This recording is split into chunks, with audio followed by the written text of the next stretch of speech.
एक शाम प्राची टीवी पर सीरियल देख रही होती है। तभी उसकी सास वहां आती है।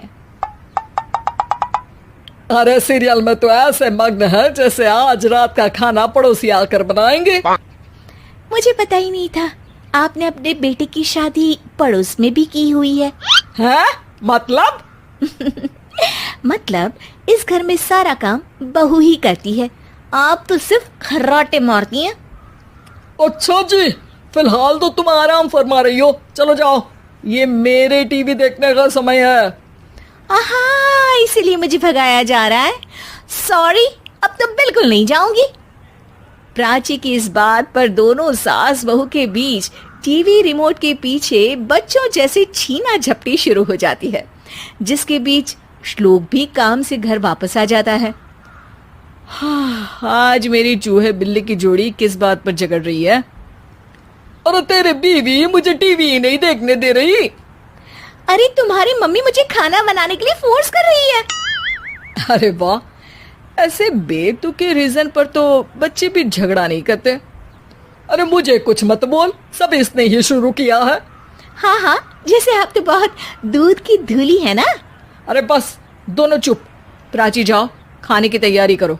और माँ तुम छोड़ो, तुम्हें क्या बोलूं, शांति से अपना सीरियल देखो। मुझे दोबारा लड़ने की आवाज सुनाई नहीं देनी चाहिए। ऐसा बोलकर श्लोक वहां से चला जाता है, जिसके पीछे पीछे प्राची भी कुछ न कुछ बड़बड़ाते हुए रसोई में चली जाती है।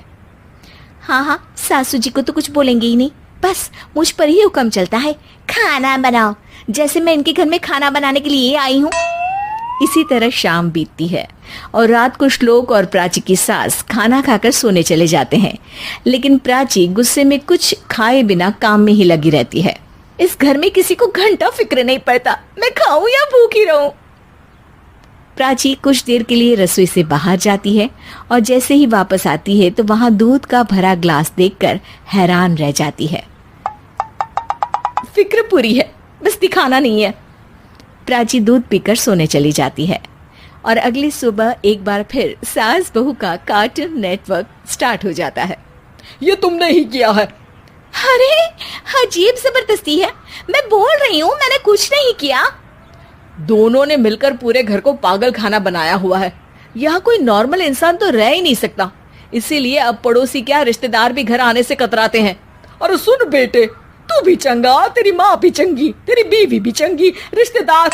हाँ जी, आपको नहीं पता क्या, गंगाधर ही शक्तिमान है, रिश्तेदार ही। हाँ, बस समझ गया। कभी जानवरों जैसे लड़ेंगी तो कभी जुगलबंदी करेंगी। भाई मैं आप दोनों के बीच में नहीं फंसना चाहता। सास बहू की इस मनमौजी जोड़ी से परेशान होकर श्लोक अपना सिर खुजलाता वहां से चला जाता है। चलो अब मैं भी कीर्तन में जा रही हूँ। इस पर जैसे ही सास कमरे में अपना पर्स लेने जाती है तो वहां नाश्ते की प्लेट रखी देख मुस्कुराने लगती है और नाश्ता करके घर से बाहर निकलते हुए कुछ पैसे टेबल पर रख जाती है, जिसके कुछ देर बाद सिलेंडर वाला घर आता है।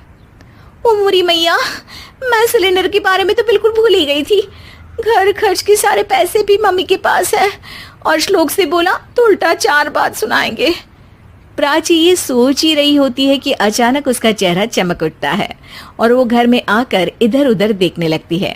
तभी उसकी नजर टेबल पर रखे पैसों पर पड़ती है, जिन्हें वो सिलेंडर वाले को दे देती है। ये सब श्लोक देख लेता है। अच्छा बेटे, इतना बड़ा घोटाला, सबके सामने मैं तेरी दुश्मन और पीठ पीछे तेरी मेरी यारी। इस पर श्लोक एक प्लान बनाता है और शाम को सब एक साथ बैठे होने पर बोलने लगता है। माँ, तुम दोनों की बहुत लड़ाई होती है, इसलिए मैं सोच रहा हूँ कि प्राची को उसके घर छोड़ाऊं। इससे वो भी खुश रहेगी और तुम भी। अचानक श्लोक की ये बात सुनकर सास बहू शौक से उसकी तरफ देखती है।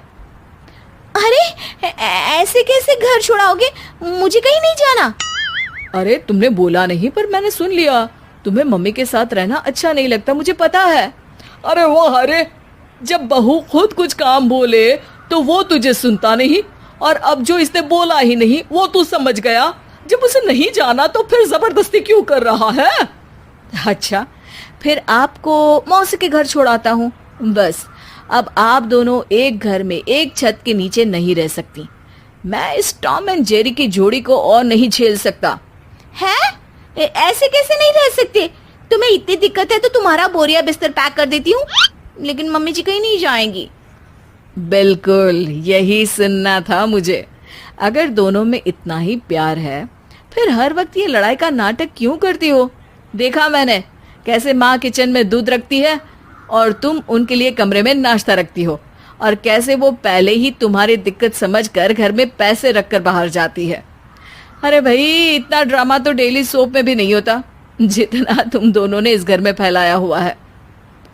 तू हमें टॉम एंड जेरी बोलता है ना, तो याद कर वो दोनों भी एक दूसरे को बाहर वालों की बुरी नजर से बचाने के लिए हमेशा सबके सामने लड़ते थे, लेकिन अकेले में दिक्कत के समय मदद भी तो करते थे।